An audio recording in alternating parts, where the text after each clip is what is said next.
I told you we had a great panel.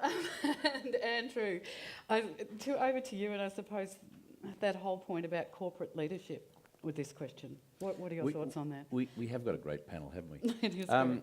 Can I just start by saying that tomorrow is a really important date for our company. It's our 100th anniversary of our founding. And it's relevant for this topic because I guess when a few of you saw the list up there and said, why is he here? You know, what's he got to add in this discussion? But if you go back to the founding of IBM by Tom Watson Sr., it was a family company in those days. And Tom Watson Sr. established a foundation of values in the company that persist to this day. And I've only been with IBM 8 years. So I didn't drink the Kool-Aid when I was born. I wasn't, didn't come in from graduate. I came in well into my working life. But those values are there important. So I'm going to get to the point about corporate leadership in a minute. But there's 2 points I think that are relevant. Values are really important as to how and why corporate leadership really can make a contribution here. And the second one is this longevity point. If you go back into the 30s, the 1930s, there's only 2 companies that were in the Dow Jones at that point, which is only 30 companies today that are still in the Dow Jones and in fact still survive. IBM's one of the 2. If you go back to 1960, there's only 10 of us.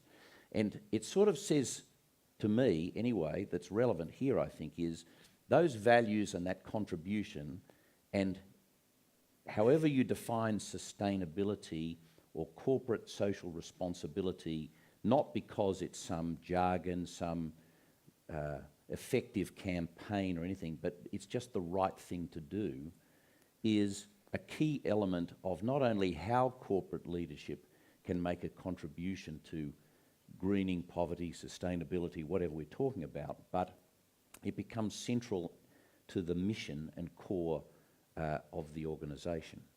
So that's sort of the, like, why is he here?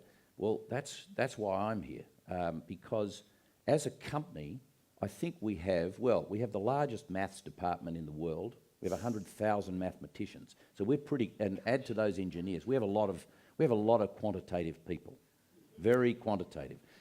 Our people, we have more patents registered every year than any other company on the planet. We have 11 Nobel Prize winners, many of whom are still on staff. We invented the silicon germanium chemical reaction that makes the silicon chip possible. We invented the computer. There's a whole lot of stuff. But that's not where we're focused. We're on the future. And the key is that with that sort of firepower and that sort of commitment and value structure, then there is a role for corporate leadership. I don't think for every organisation. There is a role for corporate leadership to really make a contribution by turning our $6 billion a year in research and development, our knowledge on information science and how it can change people's working life and their life as a whole, as it has over 100 years. And that really is. So some examples, if we go back to the past, if we look at imagine airline reservations without computerization. You imagine banking, imagine the Apollo mission. If you look when you buy something and someone scans that code that makes all retail supply chains work, that universal product code, every single Sabre, banking systems, census, social security systems, all that things have all been powered by IBM in the past. So now we're turning our eyes to the future and say, what, with 1 out of 8 people on the planet who don't have safe drinking water, if we have farming techniques in many developing countries that rely on flood irrigation, which wastes at least 70% of water that's highly scarce anyway, you have a role for sensors and application of leading technologies that is not an inhibitor to profits. It's not a charity arrangement.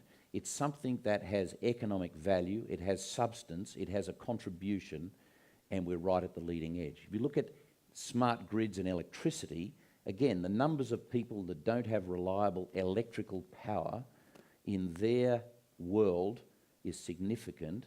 And also, we know of the carbon impact of electricity generation using some sources of energy, in particular coal. If you can manage down the peaks, you can reduce generation, you can make sure that our loss is lower and we get more people, more access to electricity. They're all things that are actually possible. They're possible. And the money is not made by the inventors of these technologies, by the way. History has said 5, 6, 7 times, steamship, railway, steam engine, the internet. The inventors don't make the money, the appliers of the technologies make the economic impact. And so if we go to sustainability, sustainability is good business sense. Sustainability is really in the interest of the planet, it's in the interest of every one of us, and we're plotting our course for another 100 years, the next 100 years. Not that that will be the last, but that would mean for a company that started off making 100 years ago, we made cheese graters and meat slicers and weigh scales in the greengrocer and time clocks for employees. Think Bundy, right? The Bundy clock, IBM made a computer tabulating and recording, and then IBM made those things.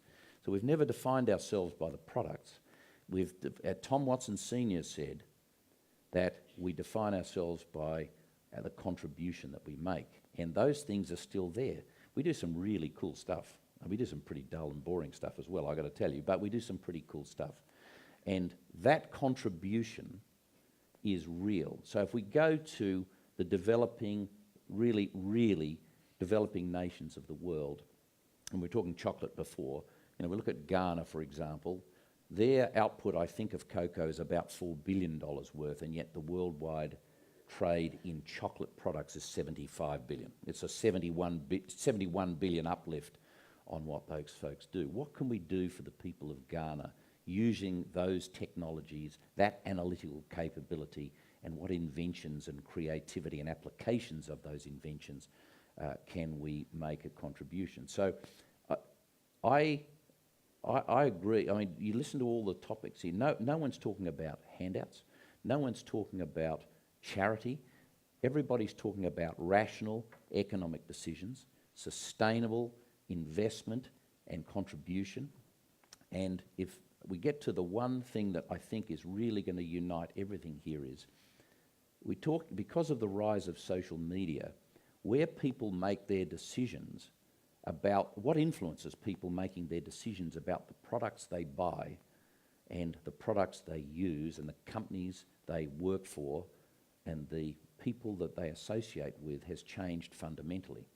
And it's very simply categorised as the pay media, which is about advertising, and the earn media, which is around the blogosphere. So there's 1.8 billion pages of blogs loaded up onto various systems around the world per day. 1.8 billion.